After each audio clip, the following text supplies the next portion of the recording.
At Rosewood Academy, Blade quickly eats curry while his friend marvels at his huge appetite. Ernest advises Blade to clean up his face, but she doesn't worry much because Blade has a new friend, Sophie, who helps him wipe his face.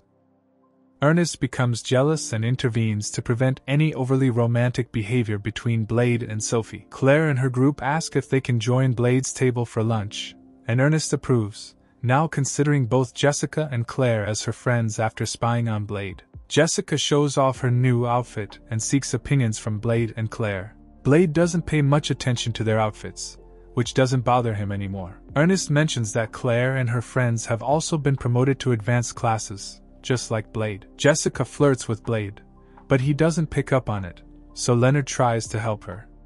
However, the girls don't pay much attention to Leonard and focus on the news that the headmaster is bringing a monster to the academy. Kasim gets scared about the monster's purpose, but Blade remains unfazed, explaining that he has faced countless monsters throughout his life. Ernest questions why Blade is so unbothered, and he explains that he anticipated the headmaster's actions and knows he can handle any monsters. Suddenly, the Rosewood Academy is struck by an earthquake, unleashing chaos in the cafeteria. However, Sophie observes that it's not a mere earthquake but rather the shockwave resulting from the monstrous creature that the artist had mentioned. Understanding the danger, Sophie believes that everyone should evacuate the building, and Blade agrees. Before Blade can confront the creature, it unexpectedly appears in the school's lobby, revealing itself as a yellow dragon. Blade remains calm and approaches the dragon with a smile, despite Ernest repeatedly urging him to back off. The dragon becomes agitated when it sees the food in Blade's hand, and Blade realizes that it's hungry. Deciding to calm the dragon down, Blade leaps over it and knocks it unconscious with a single punch. Ernest is astonished that Blade managed to defeat the dragon without any weapons, and she wonders if she's hallucinating. Blade explains that the monster is technically not a fully grown dragon yet, as it is just a child. After calming down the dragon, Blade asks if it was scared because it got dragged there. Blade offers his meal to the dragon, and after eating, the dragon lets out a fiery breath due to the spiciness of the food. Blade finds the situation amusing, but everyone else is astonished by his overpowering abilities. Blade tries to convince everyone that his strength is normal and that many students can be as strong as him. However, the students don't believe him, realizing that Blade is unusually powerful. They start to view him as dangerous and distance themselves, which upsets Blade, as his main goal was to befriend everyone, not show off his. Then, the yellow dragon transforms into a girl with blonde hair. Blade is taken aback as the dragon vanishes, but even more astonishing is when the girl leaps onto him, referring to him as her father. He promises to help her find her lost parents and asks Ernest where the dragon went. Ernest tries to explain that the girl is the dragon, but Blade finds it hard to believe.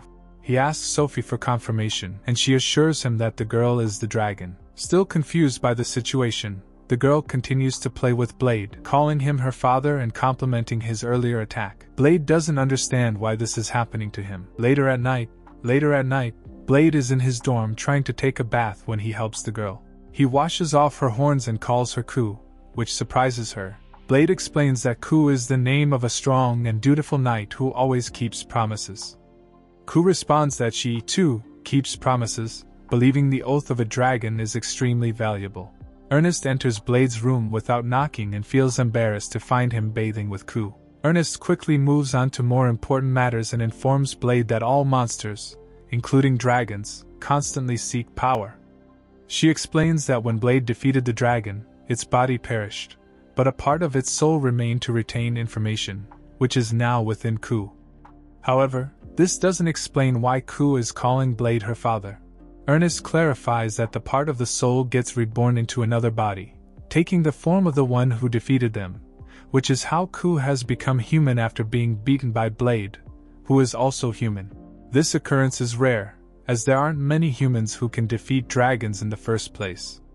Blade understands that Ku is calling him her father because he was responsible for her rebirth. He accepts this fate and introduces Ku to Ernest, who unexpectedly reveals herself taking a shower with Blade. This angers Ernest, realizing what she perceives as Blade's shameless behavior. She kicks him in the face and leaves the room, no longer wanting to see him. We observe that Ku is wandering aimlessly around the academy, and comes across a group of lower-class students practicing their swordsmanship. The students invite her to join them and even ask if she wants to be their friend. However, Ku feels she wouldn't fit in with them since she is a dragon, so she runs away and accidentally bumps into Blade, who happens to be nearby. Blade escorts her back to their room.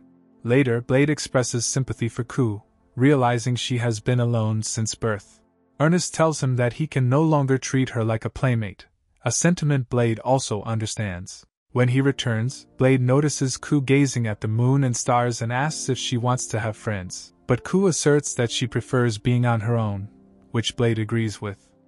The next morning, Blade arranges for the king to become Ku's foster parent, understanding that he can't treat her as a playmate anymore. However, Ku runs off as she only wants to be with Blade. Blade looks for Ku and finds her playing with dolls in his room. He realizes that Ku wants to be friends with his friends and everyone, just like Blade. He feels sorry for her and blames himself for not realizing it sooner. He seeks earnest help to achieve Ku's goal, and she gladly agrees to help. The next day, Blade and Ernest visits the training grounds where the lower-class students practice, seeking their assistance. She requests them to join forces and confront Ku together, with the hope that through this shared challenge, they may eventually become friends. The other advanced class students, influenced by her determination, also pledge their support and kneel before the lower-class students, agreeing to fight alongside them. The king formally organizes the battle, and Ku arrives in her fearsome dragon form. Before the fight commences, Blade urges Ku to engage in a fair contest, and she becomes energized, eager to demonstrate her true power.